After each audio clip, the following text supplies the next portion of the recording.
Well hey everyone and welcome back to my channel. और आज की वीडियो में हम पढ़ने वाले हैं फर्स्ट ईयर के सब्जेक्ट पदार्थ विज्ञान का चैप्टर 1 यानी कि हमारा आयुर्वेद निरूपण को हम पढ़ने वाले हैं। दो पार्ट्स में पढ़ेंगे, पार्ट 1 पार्ट 2।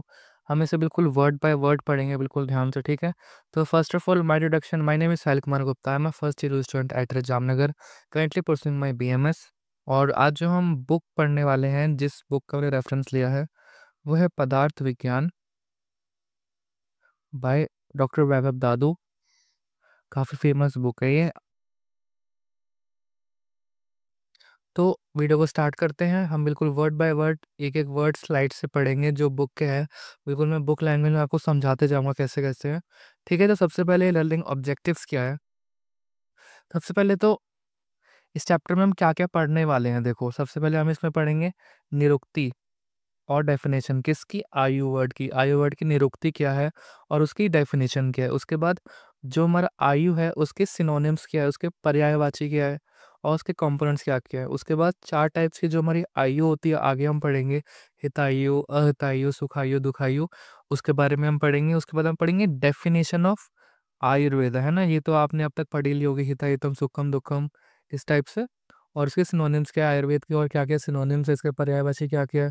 उसके बाद हम पढ़ेंगे आयुर्वेद का स्वरूप और उसके एम्स क्या है, आयुर्वेदा के एम्स क्या है लोगों के प्रति। उसके बाद पार्ट 2 में हम पढ़ेंगे त्रिसूत्र ऑफ आयुर्वेदा, ये सब चीज़ें, ठीक है। तो सबसे पहले चैप्टर का नाम हमारा देख लेते हैं एक बार। चैप्टर का जो हमारा नाम है वो देखो क्या है, आयुर्वेद निरूपण। तो निरूपण का मतलब क्या होता है, निरूपण का मतलब होता है डिस्क्रिप्शन। तो इस चैप्टर में हम क्या पढ़ने वाले हैं, आयुर्वेद का डिस्क्रिप्शन, एक बेसिक डिस्क्रिप्शन वो हम पढ़ने वाले हैं। ये आपका यहाँ से क्रिया शरीर में भी काम आएगा, संहिता में भी आपका कहीं कहीं काम आएगा, है ना। काफ़ी चीज़ें रेफरेंस में आपके कहीं कहीं काम आएंगे यहाँ से। इस चैप्टर को आपको बहुत ध्यान से पढ़ना है, ये चैप्टर आपका बेस बनेगा आगे आयुर्वेदा पढ़ने के लिए, ठीक है। तो सबसे पहले लाइन्स क्या है, Ayurveda is a holistic system of medicine. Holistic शब्द का मतलब देखो क्या है, होलिस्टिक सिस्टम का मतलब है कि एक ऐसा सिस्टम ऑफ मेडिसिन जो पूरी बॉडी को क्योर करता है, सिर्फ सिम्टम्स को क्योर नहीं करता, ट्रीट्स द होल पर्सन। तो होलिस्टिक सिस्टम हम किसको कहते हैं, आयुर्वेदा को कहते हैं, ना कि हमारे वेस्टर्न या और किसी सिस्टम को कहते हैं। तो आपने बहुत जगह सुना भी होगा Ayurveda is a holistic system of medicine. तो समझ में होलिस्टिक सिस्टम का मतलब क्या है, जो हमारे पूरे शरीर को ट्रीट करता है, ना कि सिर्फ सिम्टम्स को। जैसे वेस्टर्न मेडिसिन सिर्फ सिम्टम को क्योर करती है, बट आयुर्वेदा सिर्फ सिम्टम नहीं, सिम्टम की जड़ को भी साथ साथ खत्म करता है, ठीक है। This treasure of basic principle, ठीक है, ठीक है। आयु is the main topic of discussion in Ayurveda. आयु जो है आयुर्वेदा में मेन टॉपिक ऑफ डिस्कशन है ना, आयुषो वेदा आयुर्वेदा, है ना। ये तो आपको अब तक याद हो गई होगी कि the topic, the Veda that talks about आयु या आयुष की बात करता है वो हमारा आयुर्वेद है ना। आयुषा वेदा आयुर्वेदा। तो उसके बाद हम पढ़ेंगे कि ये आयुर्वेद के बारे में।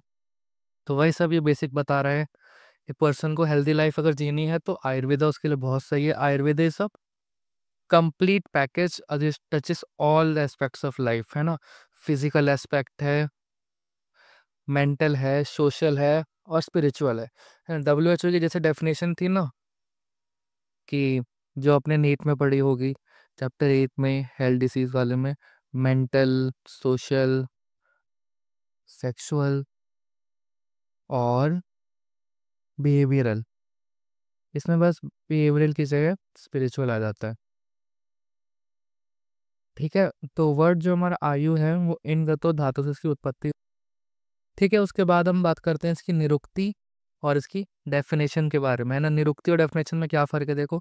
निरुक्ति का मतलब होता है आपका एटमाइलॉजी, यानी कि इसकी जो शब्द की उत्पत्ति है वो किस धातु से हुई हो। डेफिनेशन मतलब उसकी प्रॉपर डेफिनेशन कि उसका मतलब क्या है, ठीक है। जो हम इसमें पढ़ रहे हैं आयु, आयु समझ में आपको, आयु क्या है, आयुषा वेदा Ayurveda, the Veda that talks about ayu is Ayurveda, ठीक है। जो आयु शब्द की उत्पत्ति हुई है, निरुक्ति उसकी क्या है, इण गतो धातु से हुई है। देखो, इण गतो धातु से इसकी उत्पत्ति हुई है।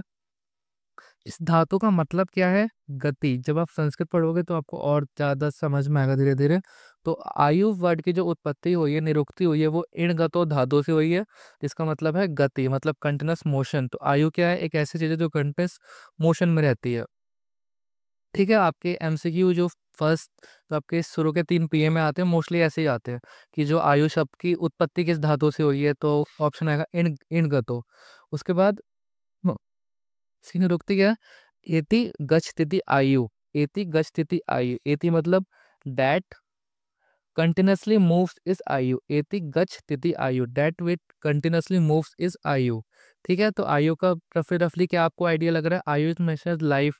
आयु का मतलब क्या होता है? आपकी जिंदगी, आपकी जिंदगी की लाइफ कितनी है, ड्यूरेशन ऑफ लाइफ कितनी है, आपकी बेसिकली एज कैसी है। ठीक है, तो आयु रफली क्या होता है? आपकी लाइफ कितनी है, आपकी लाइफ की ड्यूरेशन कितनी है, ये सब। उसके बाद डेफिनेशन ऑफ आयु है हमारी, देखो बहुत बहुत डेफिनेशन है, किसमें दे रखी है?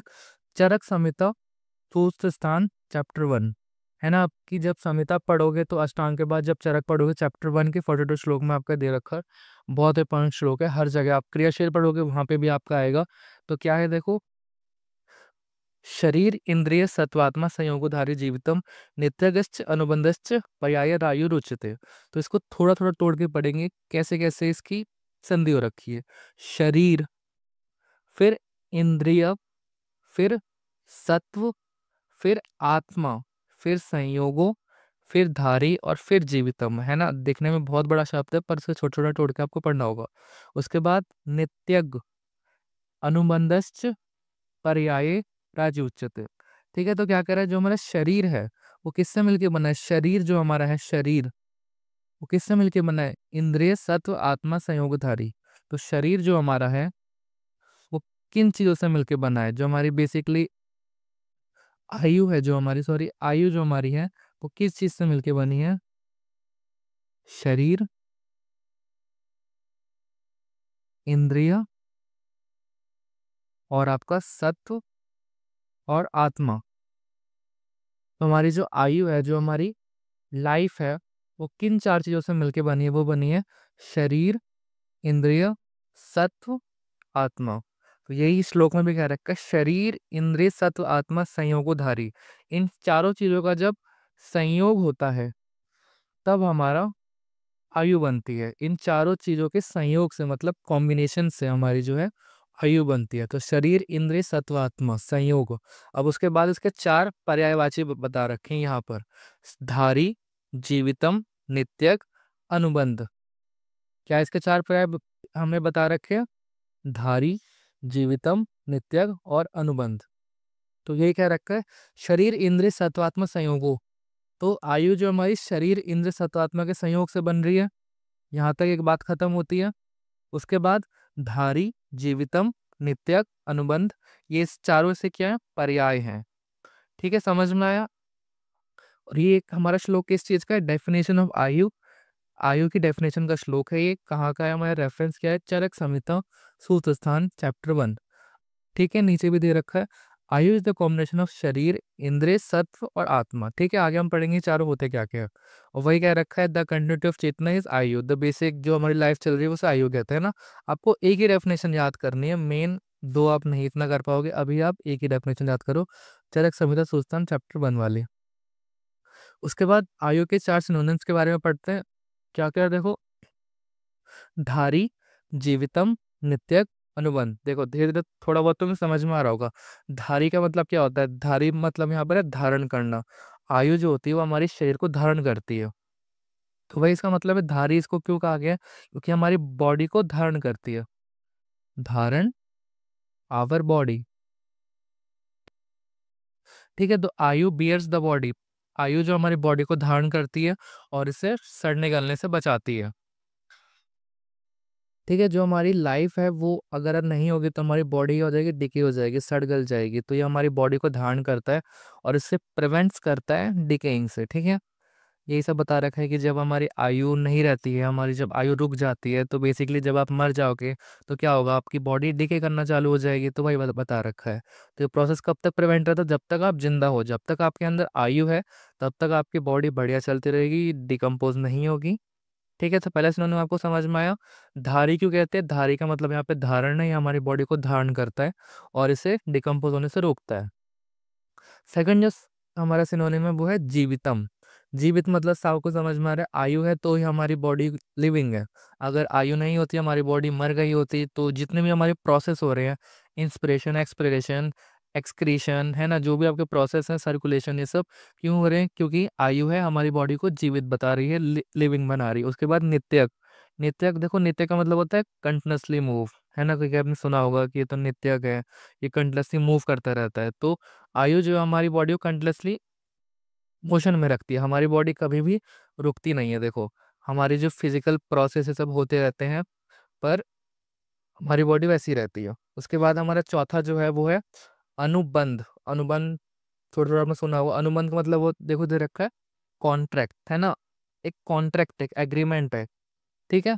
तो ये हमारी बॉडी को इंटैक्ट रखता है। इवन बेड हमारी बॉडी कंटिन्यूसली चेंज करती रहती है। हमारे बॉडी में देखो इतने सारे प्रोसेस चलते रहते हैं, ये वो होते रहता है ना, चाइल्डहुड, यूथ, ओल्ड एज, लेकिन इतने होने के बाद भी आयु हमें जिंदा रखती है ना। तो एक एग्रीमेंट है कि तू हमें जिंदा रखेगी जब तक हम मर नहीं रहे, ठीक है। तो चार आपके इसके सिनोनिम समझ में है क्या क्या? देखो, धारी, जीवितम, नित्यक, अनुबंध। और शॉर्ट में देखे तो धारी मतलब धारण करती है ये, जीवित मतलब हमें जिंदा रखती है, नित्यक मतलब कंटिन्यूसली मूव करती रहती है, कभी भी रुकती नहीं है जब तक आपकी डेथ नहीं होने वाली। अनुबंध एक कॉन्ट्रैक्ट है कि हमें जिंदा रखेगी, ठीक है। इसके बाद हम पढ़ेंगे कॉम्पोजिशन ऑफ आयु, जो हमने पढ़ा था ये वाला, कि जो हमारा आयु है, आयु के डेफिनेशन में कि आयु किन चार चीजों से मिलकर बना है, शरीर, इंद्रिय, सत्व, आत्मा। हम इन चारों को थोड़ा थोड़ा हम पढ़ेंगे, ठीक है। तो एक बार फिर से रिवाइज करते हैं। आयु क्या डेफिनेशन थी? शरीर, इंद्रिय, सत्वात्मा, संयोगधारी जीवितम, नित्यगेश्च अनुबंध पर्याय उच्यते। तो आयु के इन चार चीजों से मिलकर बना है शरीर, शरीर, इंद्रिय, सत्व और आत्मा, ठीक है। शरीर जो हमारा बेसिक है, जो हमारी फिजिकल बॉडी है, जो आपका पंच महाभूत से मिलके बनी हुई है, वो हमारा बेसिक शरीर है ना। ये डेफिनेशन तत्व शरीर नाम चेतना अधिष्ठानम भूत पंच महाभूत, ये आप एनाटॉमी में जाके भी पढ़ोगे, तो इसे याद कर लो, अच्छा है, वहां भी आपको याद कराई देंगे। तो सबसे पहले हमारा शरीर है, हमारी बेसिक जो ह्यूमन बॉडी है, वो एक पार्ट है। दूसरा हमारे इंद्रिया, देखो इंद्रिया दो टाइप की, एक हमारी कर्मेंद्रिय, ज्ञानेंद्रिय। तो जो हमारी ज्ञानेंद्रिय है वो आपको पता होगा कि चक्षु है, स्त्रोत है, रस है ना, बेसिकली जब फाइव सेंस ऑर्गन की जो वो है, टेस्ट, स्मेल, फीलिंग, ये सब वाली। उसके बाद हमारी कर्म इंद्रिया भी है, वाणी, पाक, पाद, पायु, ये सब वाली, ठीक है, इंद्रिय। उसके बाद सत्व, सत्व मतलब यहाँ पे क्या है? माइंड। और उसके बाद आत्मा, आत्मा हमारी जो हमारी अंदर की चेतना है, ठीक है। तो हमारे शरीर किन चार चीजों से मिलके बना है? हमारा आयु किन चार चीजों से मिलके बना है? शरीर, इंद्रिय, सत्व और आत्मा, ठीक है, समझ में आया?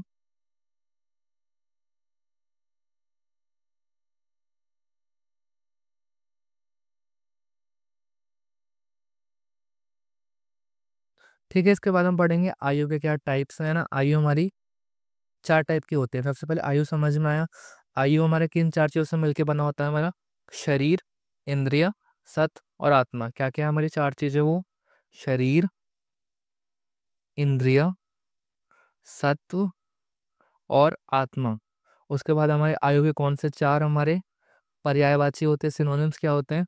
धारी, जीवितम, नित्यग और अनुबंध, ठीक है। अब हम पढ़ेंगे आयु के चार टाइप्स कौन से। देखो बेसिकली आयु के चार टाइप्स हैं, कौन कौन से? एक तो हमारा हो गया हित आयु, देन उसके ऑपोजिट में हो गया हमारा अहित आयु, फिर हमारा एक सुख आयु, तो उसको ऑपोजिट में हमारा हो गया दुख आयु। तो बेसिकली आयु के चार टाइप्स कौन कौन से हैं? एक हमारा हो गया हित वाला, हित से बन गया अहित आयु। फिर एक हमारा सुख, तो सुख का ऑपोजिट हो गया हमारा दुख आयु। देखो आपको नाम से भी समझ में आ रहा है, हित का मतलब आपका भला, है ना, बेनिफिशियल। और अहित मतलब जो आपके लिए बेनिफिशियल ना हो। सुख मतलब जिसमें आप हैप्पी हो, और दुख मतलब जिसमें आप हैप्पी ना हो, ठीक है। तो ये देख लेते हैं। हितफुल का मतलब, हितायु का मतलब है जो ऐसी लाइफ जो आपके लिए बेनिफिशियल हो, है ना। और अहितायु का मतलब नॉन बेनिफिशियल लाइफ। सुखायु मतलब जॉयफुल लाइफ, दुखायु मतलब दुखी वाली लाइफ, पेनफुल लाइफ, है ना। दो हितायु होते हैं हमारे, टॉक करता है आइडियल सोशल लाइफ के बारे में, और सुखायु बात करता है हेल्थी लाइफ के बारे में। ठीक है, इसके बारे में देखते हैं। हितायु देखो श्लोक दे रखा है, श्लोक पे आप तो ध्यान मत दो।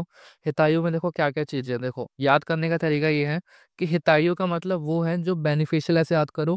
हितायु वो चीजें हैं जो बेनिफिशियल टू सोसाइटी है, जो समाज के लिए फायदेमंद है। वो पॉइंट्स आ गए आपके हितायु में।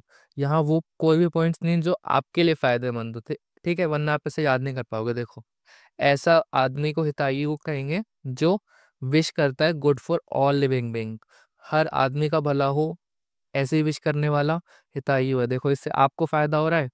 नहीं ना, सोसाइटी को फायदा हो रहा है। क्यों? दूसरों के धन की चाह ना करता हो, इसमें किसका फायदा हो रहा है? सोसाइटी का। Truthful peace loving society perform.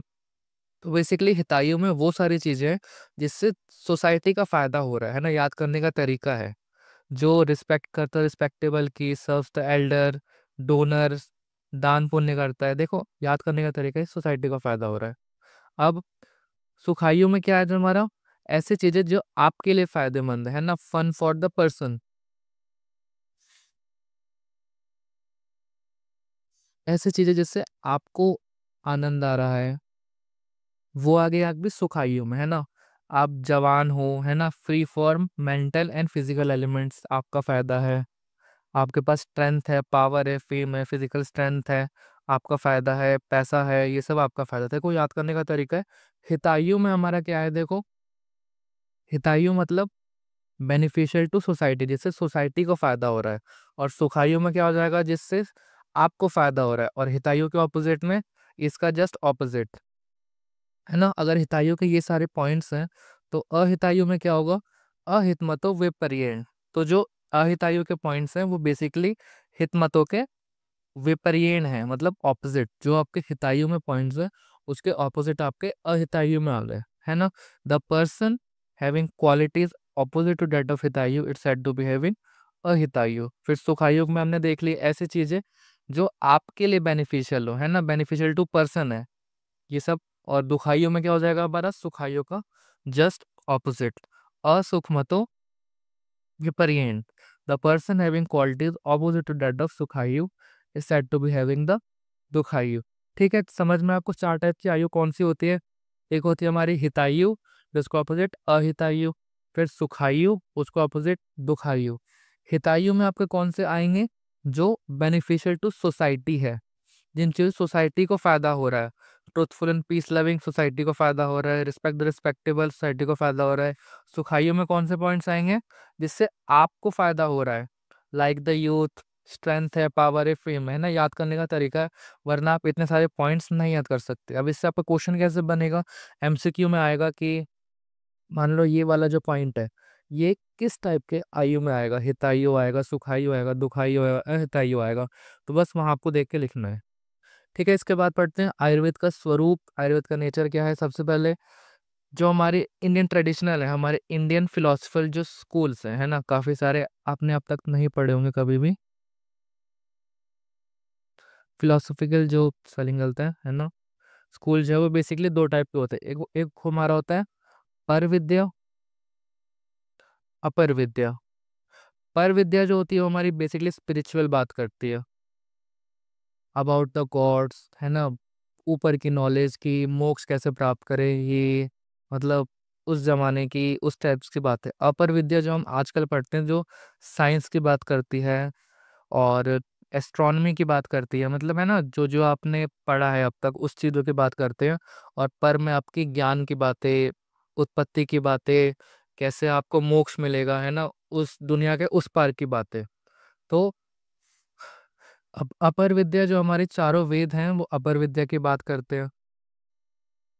अब चार वेद जो हमारे कौन कौन से, देखो, आपने सुना भी होगा, ऋग्वेद, यजुर्वेद, सामवेद और अथर्ववेद, है ना। आपने क्रियाशील में शायद पढ़ा होगा कि जो हमारा आयुर्वेद है वो अथर्ववेद का एक उपवेद है। तो आयुर्वेद हमारा अथर्ववेद का एक उपवेद है। ठीक है, तो दो टाइप की हमारी इंडियन ट्रेडिशनल में बात होती है, एक पर विद्या और एक अपर विद्या। पर मतलब स्पिरिचुअल नॉलेज, इस दुनिया के परे नॉलेज, है ना, इस दुनिया के पार वाली नॉलेज, भगवान की बातें, लिबरेशन की बातें, मोक्ष की बातें, और अपर विद्या जो हम नॉर्मल पढ़ते हैं, science, astronomy, medicine, maths, grammar, इन सब की बातें, ठीक है। आयुर्वेद जो हमारा दोनों की बात करता है, पर की भी बात करता है और अपर की भी बात करता है, ठीक है। पर विद्या हमारी बात करती है इटर्नल सब्जेक्ट्स, इटर्न मतलब नित्य सब्जेक्ट जो दुनिया में अमर है, भगवान, इन सब की बातें। आयुर्वेद है ना उपवेद ऑफ अथर्ववेद, और ठीक है। सो आयुर्वेद इज यूनिक सिस्टम जो दोनों की बात करता है, पर विद्या की भी कई कई बात करता है और अपर विद्या की, लेकिन मोस्टली यहाँ पर अपर विद्या की बात करता है, ठीक है। हम्म, उसके बाद डेफिनेशन ऑफ आयुर्वेद तक देखेंगे। तो जो हमारा, एक बार, the word Ayurveda is formed of two word, ठीक है। आयुर्वेदा जो वर्ड है बेसिकली दो वर्ड से मिलकर बना है, समझ में ही आपको रहे। एक आपका आयु और एक आपका वेद। आयु के बारे में हमने अब तक जो सिर्फ आयु के बारे में पढ़ा है, देखो आयु के बारे में हमने क्या क्या पढ़ा है। सबसे पहले आयु शब्द की उत्पत्ति किससे होती है?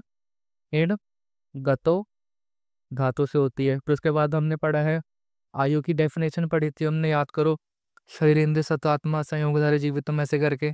उसके बाद हमने आयु की चार किन चीजों से मिलकर बना है, शरीर, सत्व, ये सब पढ़ा।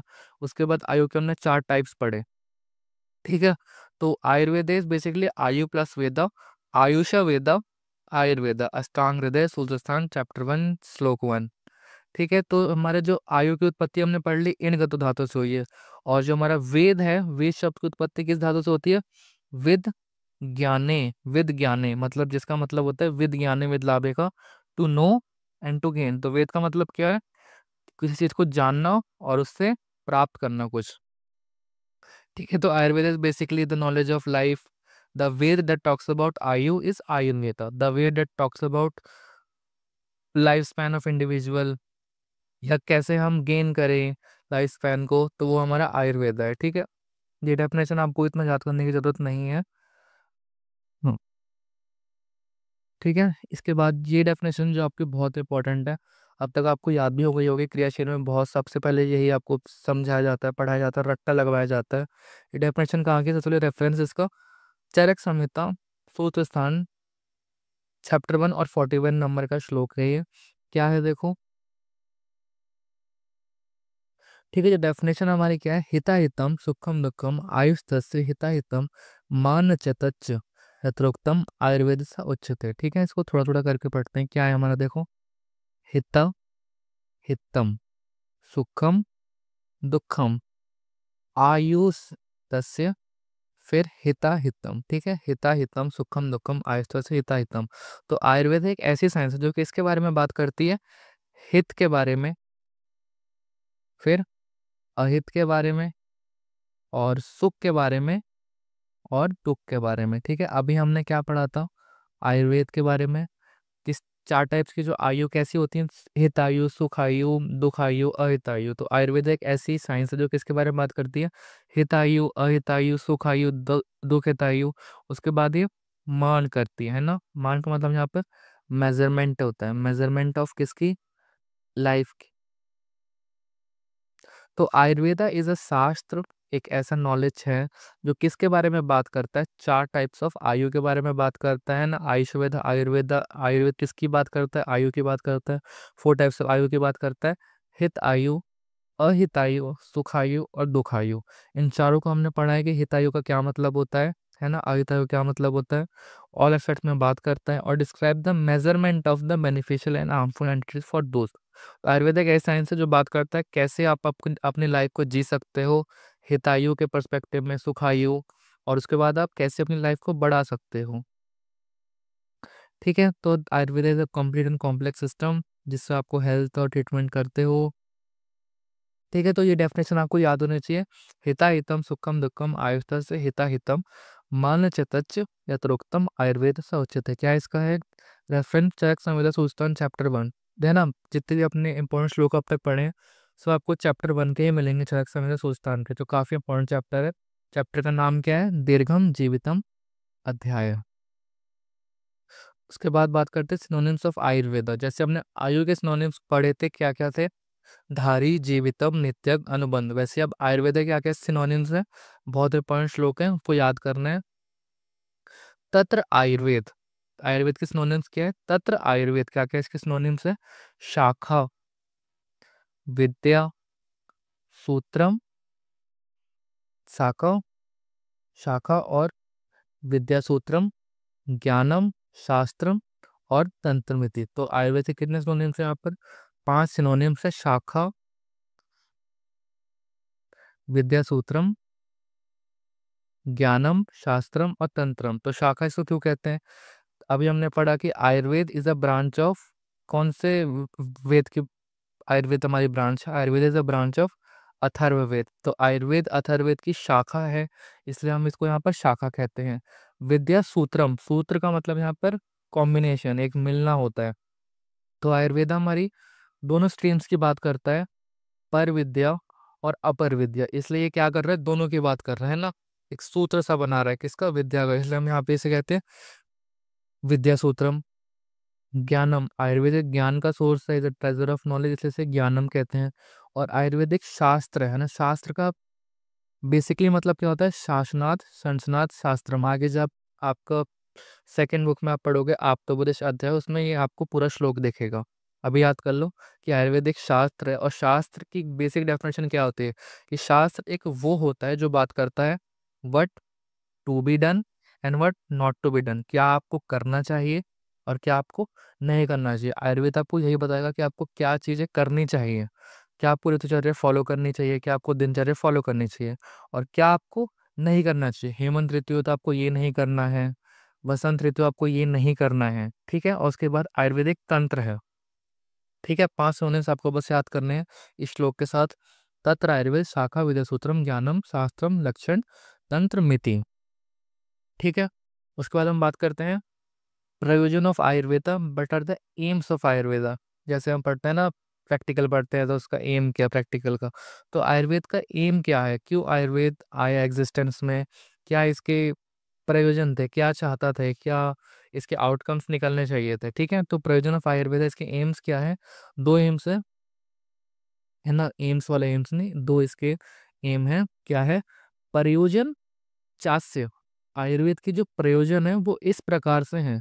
क्या है? पहला स्वस्थस्य, स्वास्थ्य रक्षणम, है ना। यहाँ पर संधि आपको बहुत मिलेगी, देखो यहाँ रक्षणम के बाद अलग शब्द चालू हो रहा है, स्वस्थस्य स्वास्थ्य रक्षणम। उसके बाद हमारा क्या आ रहा है? आतुरस्य विकार प्रशमनम च। तो आयुर्वेद के हमारे 2 एम से क्या क्या है? देखो नीचे, स्वस्थस्य स्वास्थ्य रक्षणम, और दूसरा क्या हमारा? आतुरस्य विकार प्रशमनम, ठीक है। तो पहला वाला जो क्लियर होगा कि स्वस्थ की रक्षा करना, रक्षण मतलब रक्षण समझ लो, रक्षा करना। तो पहला आयुर्वेद का एम्स क्या है?